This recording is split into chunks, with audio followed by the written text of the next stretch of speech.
ครับพี่ๆฮะวันนี้เราก็มารวม เราคิดวันนี้พิเศษนะครับแค่300 บาท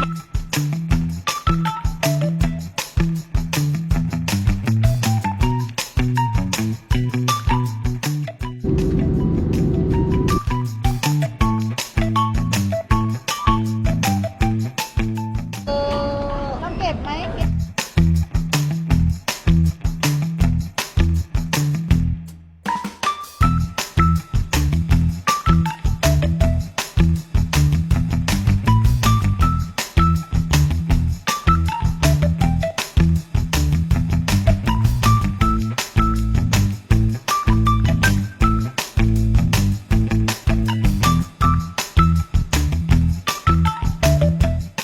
กรกฎาคมนี้พันล้านแน่นอนเย่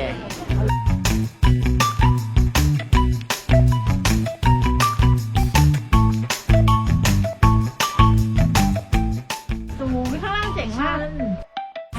ของแท้เลยนะครับคิดจะ เย้ในที่สุด เอาละ